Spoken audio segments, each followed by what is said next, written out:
Ya, Assalamualaikum warahmatullahi wabarakatuh. Jumpa lagi dengan saya, Damang Suryanto, masih di channel Jabut Budidaya. Pada kesempatan kali ini kita akan melihat ablasi udang. Jadi bagaimana ablasi udang itu dan seperti apa, mari kita lihat ke dalam.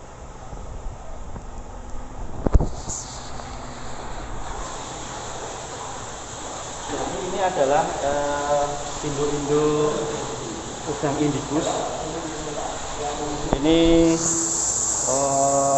udang lokal Indonesia yang dicoba dibenihkan di Balai Besar Perikanan Budidaya Air Payu Jepara. Nah, tujuan ablasi ini adalah untuk mempercepat proses pemetaan gonad. Ya, jadi ini ablasi ini pemotongan organ udang, terutama yang ada di mata. Mari kita lihat bagaimana prosesnya. Jadi guntingnya dipanaskan dulu agar steril. Ini udangnya potong matanya, ini namanya ablasi. Nah, itu dicelupkan ke larutan kalium permanganat supaya udang setelah dipotong itu steril. Udangnya ditekuk begitu badannya biar nggak gerak, biar nggak lompat darahnya. Nah, itu darahnya. Udang indicus ini memang lokal Indonesia Pak Abidin ya? Ya. Jadi ini Negara lain juga ada. negara lain juga ada. Ya, terutama India. Jadi Pak Abidin ini adalah pakarnya yang membidangi di udang, pembenihan udang, sama itu Pak Jumono. Ya, ini adalah udang lokal Indonesia, Phaneropenaeus indicus, yang kita domestikasi sejak 2 tahun yang lalu. Ya. Ini adalah produk generasi 1 yang diproduksi tahap 2 tahun ini. Sudah generasi kedua ini Pak ya, untuk pemuliaan. Ya, kita berharap ke depan ketergantungan terhadap induk-induk alam bisa dikurangi. Dan yang terpenting adalah bagaimana menyediakan induk yang spesifik patogen free. Iya. Ya. Fungsi yang ketiga adalah dengan tersedianya induk, otomatis kegiatan pemulihan tidak lagi bergantung kepada alam, Ya. tapi sudah melalui proses domestikasi, dan ini akan kita lakukan pemulihan terus menerus. Ini yang jantan atau betina ini? Ini yang betina. Yang kelihatan ini alat kelaminnya, ya. Oh iya. Ada bulat ya. Jadi ini posisinya sudah terpisahkan ya? Dan akan ditambah. Yang sana betina. Jadi yang betina sebelum kita masukkan bak perkawinan, kita lakukan ablasi begitu ya Pak ya? Ya, baru dicampur jantan betina untuk melakukan perkawinan. Ya. Biasanya 3-4 hari sudah beberapa induk sudah siap untuk memijah atau melepaskan telur. Untuk beratnya indicus ini apakah sama dengan berat badan udang-udang yang lainnya? Nah, ini yang kita gunakan 40 gram up. 40 gram Ini sudah bagus ya. Biasanya menggunakan 25 gram karena ini hasil domestikasi dan kita targetnya untuk pemuliaan. Kita melakukan program seleksi, meskipun masih seleksi individu ya. Jadi dipilih yang besar-besar dengan harapan kualitasnya bisa lebih banyak, kemudian growth-nya ditambah juga bisa lebih cepat. Ya. Tidak hanya ini, ada udang putih lokal lain yang kita kembangkan, namanya udang merguensis. Sering mirip, ambigu dua spesies ini, dianggap mirip, tapi ada perbedaan yang signifikan pada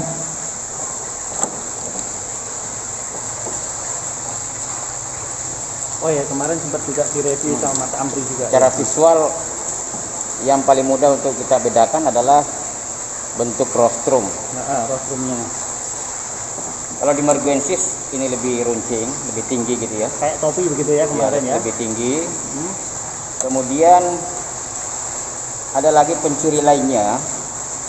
Ada garis di bawah ini. Nah, itu tidak melewati namanya epigastric sheath. Ini ada duri terakhir ini. Nah, garis di bawahnya kalau di Merguensis itu umumnya tidak melewati duri yang terakhir ini. Kelihatan kan ada bergaris. Nah, kalau di Indicus selain dia relatif datar, melengkung, garisnya ini kadang melewati duri terakhir ini bisa jelasin.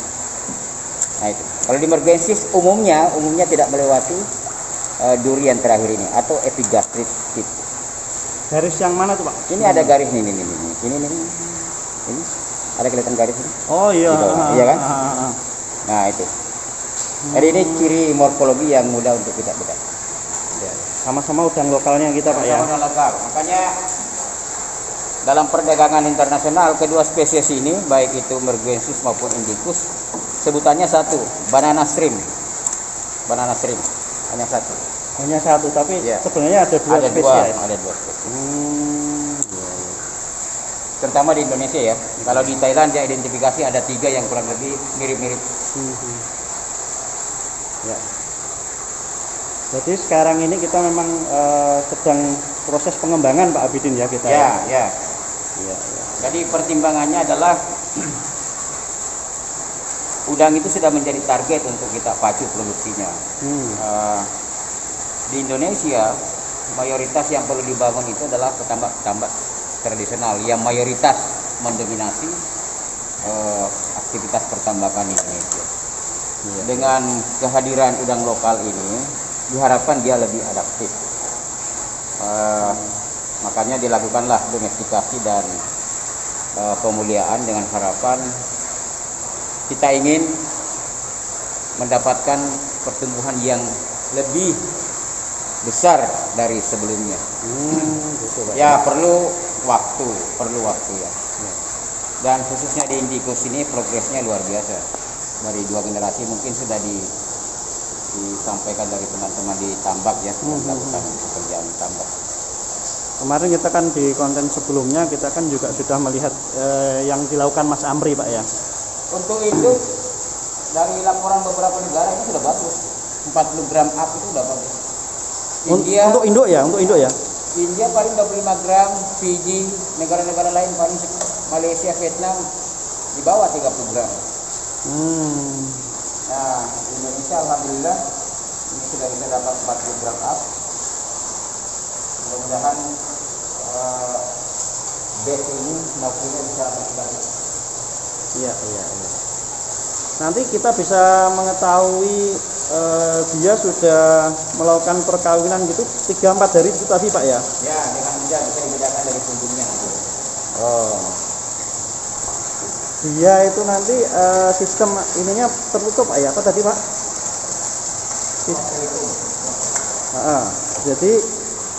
Jadi kawin dulu baru terjadi pembuahan. Kawin dulu sebelum baru terjadi pembuahan ya. Itu proses pematangannya. Itu beda dengan Paname yang terbuka.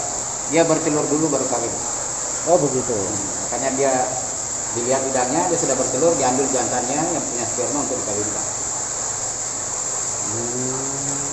Nah, Windu, Merguensis, Indicus semua close telephone. Unik juga ya udang ini ya.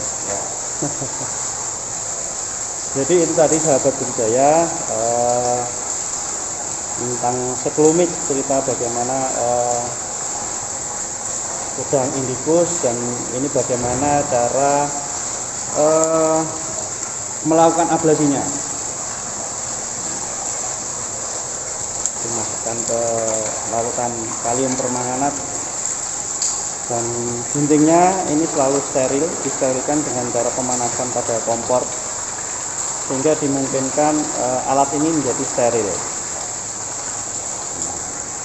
Ini caranya udangnya memang harus ditekuk begitu ya Pak ya? Udah gitu lompat-lompat Pak, gini lompat Pak. Oh gitu. Ini udah tenang dia. Oke, Udah tenang. nah, diapakan dia sudah tenang.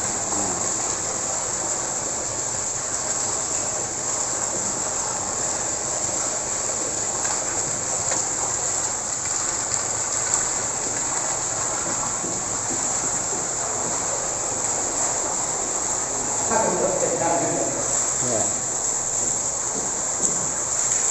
Jadi ini salah satu kegiatan pemuliaan udang-udang lokal yang ada di Indonesia yang dilakukan oleh Balai Besar Pengembangan Budidaya Air Payau Jepara. Balai Besar Perikanan Budidaya Air Payau Jepara.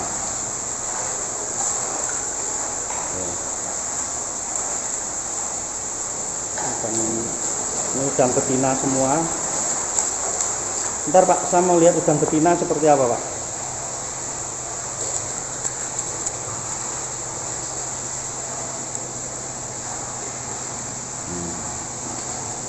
Jadi ini udang betina.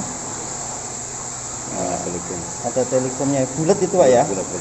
Di tengah bulat, di kaki renang terakhir. Kaki jalan ya? Di dalam terakhir. Oke.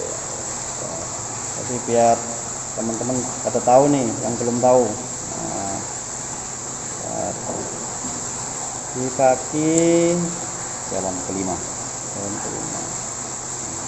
Oke, ini udangnya aktif sekali, gak lompat-lompat.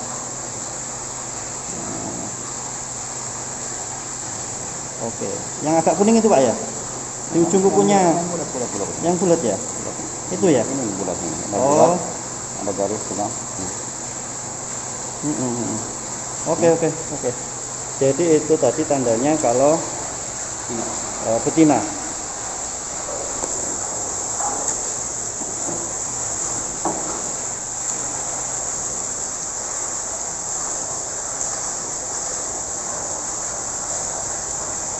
Pak, bisa minta tolong ditunjukin yang jantan Pak?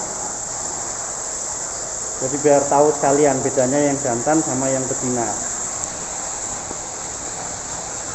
Jantan pasti selalu lebih kecil ya. Di udang selain indikus juga begitu Pak? Ya. Nah, kenapa nggak kita tunjukkan?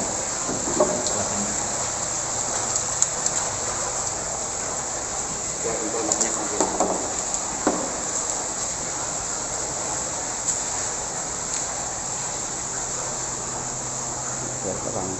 Ini udah jantan. Bentar kita lihat. Ini juga sudah mengandung sperma ini. Yang kiri kanan itu ya. Letaknya di belakang sama kaki jalan yang terakhir ya, kelima ya. Di ujung kukunya Pak Abidin itu ya. Kiri kanan itu spermanya ya. Itu apa? Telikumnya di itu. Ini petasma. Oh, sorry, ya. Kelaminnya benjolan di tengah ini petasma. Namanya petasma. Nah, jantan ini umumnya udang jantan pasti lebih kecil dari udang betina.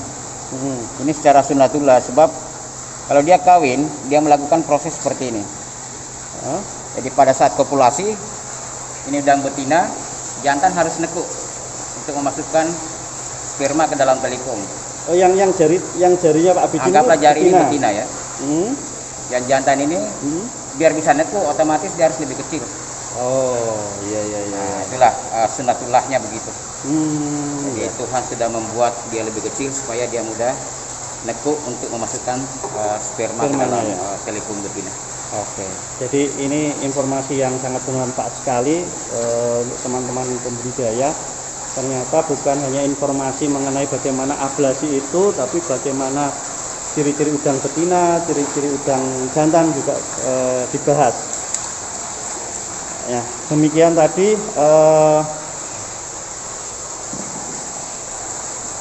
sekelumit tentang bagaimana udang indikus dibijakkan. Semoga informasi ini bermanfaat bagi teman-teman sahabat budidaya. Terima kasih dan Assalamualaikum warahmatullahi wabarakatuh.